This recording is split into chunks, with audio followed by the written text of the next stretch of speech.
using force against the hostages, they can make an immediate entry and try and neutralize the threat. But the first goal of any situation like this is to try and de-escalate it, get the suspect to surrender peacefully with no injury to either the hostages or the suspect. And I'm always wondering in these types of situations, just how long, granted, if the suspect is not doing anything or harming the hostages at the moment, how long, presumably, can a standoff like this go? And how long do, like, SWAT team members allow it to go before they try to make some action? Well, that's a great question, but it's hard to say. Each incident is independent and is unique.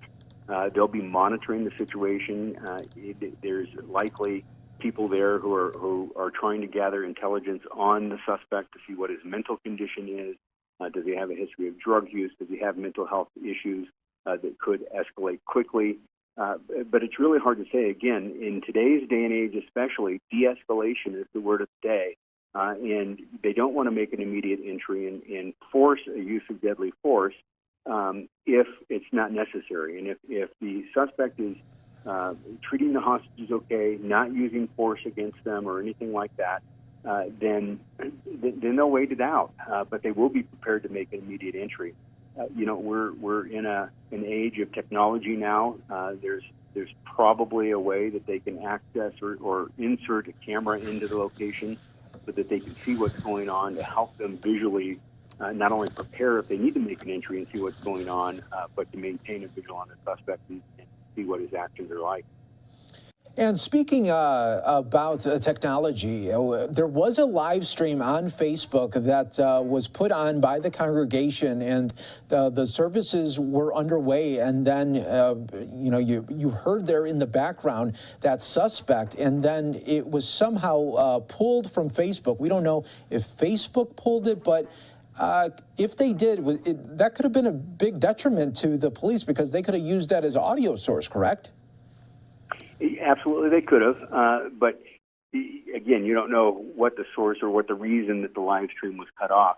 What was the source of the live stream? Was the suspect live streaming the event to try and get attention, or was it a live stream of the service that was occurring inside the synagogue? Yeah, so it was an actual live stream of from the congregation.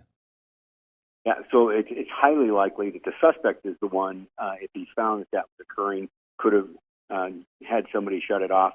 Or then again, we don't know if Facebook might have shut it down because they didn't want something, if the suspect engaged in an act of violence against the hostages, that it would be live streamed.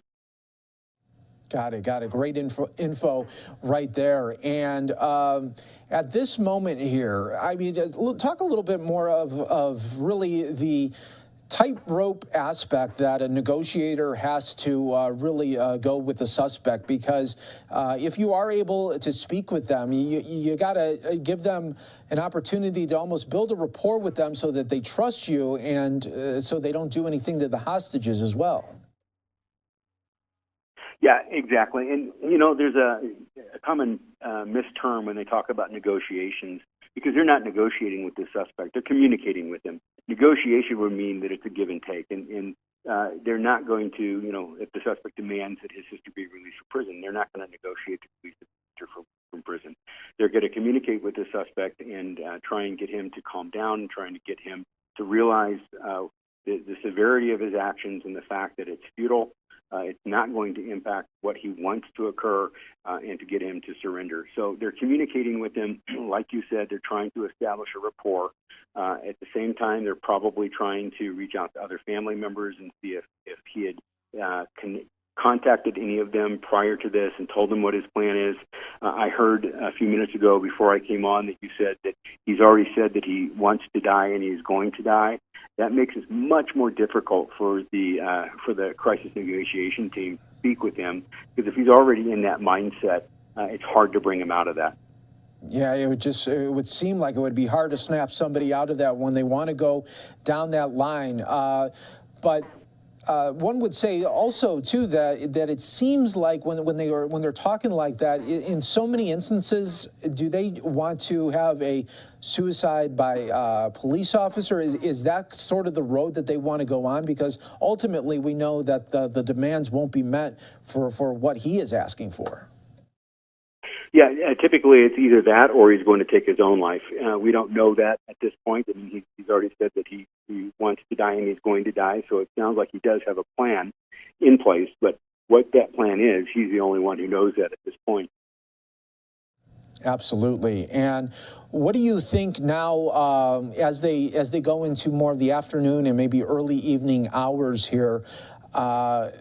Is there a certain point where if they can't speak to him anymore, and is there going to be a time when the SWAT team members are going to rush in?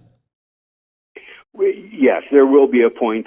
I just can't tell you when that'll be. That'll depend on the tactical negotiators and the information that they're getting, the visual observations SWAT team members have from outside. And if they feel that it's deteriorating to a point, the communications are deteriorating to the point that it's not going to go any further, it's not going to progress, and he's not going to let the hostages go, at some point there will be an entry that would be made. They're highly likely that they would insert some kind of chemical munitions inside first, like tear gas or something like that, probably with the assistance of a distractionary device that would distract the suspect, and commonly referred to as flashbangs. And then they'd make a rapid entry with the goal of taking the suspect into custody and releasing the hostages. Yeah, and it should also be noted, we don't know what weapons or if this individual has weapons. We just heard those reports there that he said that he had bombs around the area. By just saying that, how does that impact just everything around the area as well? Well, obviously, the police on scene will create a much larger perimeter in the event that there is a destructive device that goes off. People won't be injured. Most likely have a bomb team come in. I have seen from your live shots that the Texas Department of Public Safety is there. They'll probably bring in their bomb-sniffing dogs, their technicians, probably do a good, thorough search of the exterior of the building first before they even get their SWAT operators too close to the building.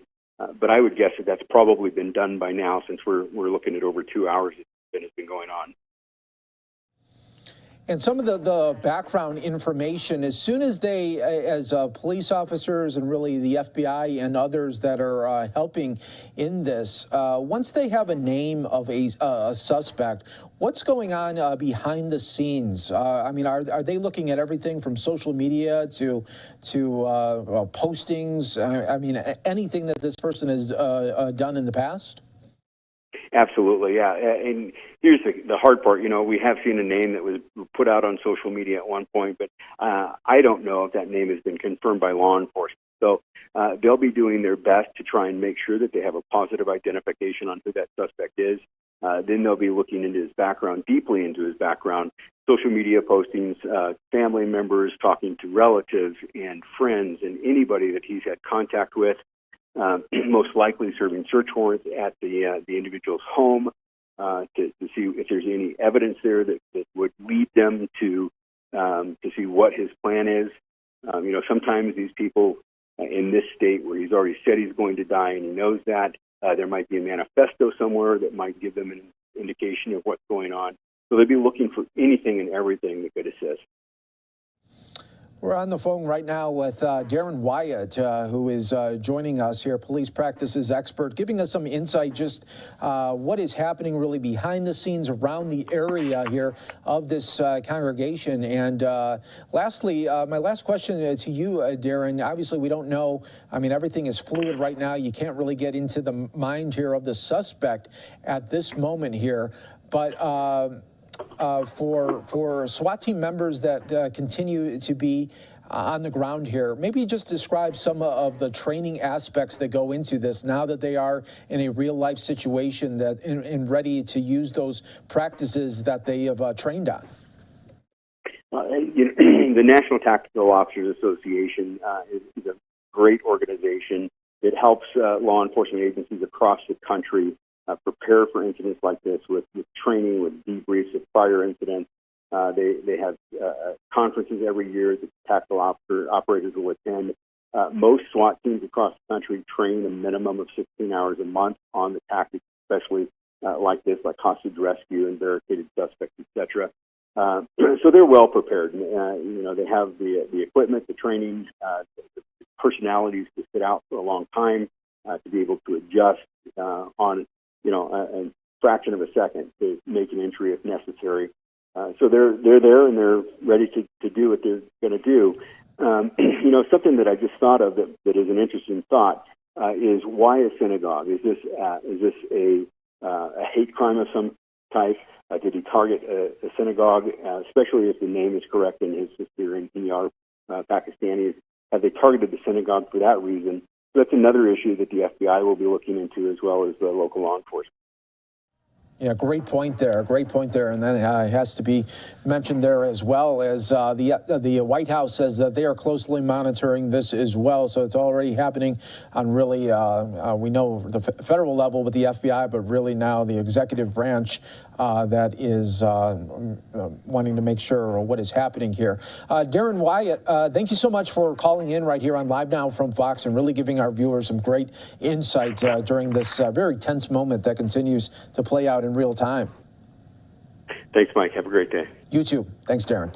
And, of course, right here on Live Now from Fox, we will always be bringing you the information as it's happening in real time. But, this is still a very, very tense situation that continues to play out. Right now, it is 5 o'clock out on the East Coast. We got just past 4 o'clock local time there in Colleyville, Texas here. If you're just joining us here on Live Now from Fox,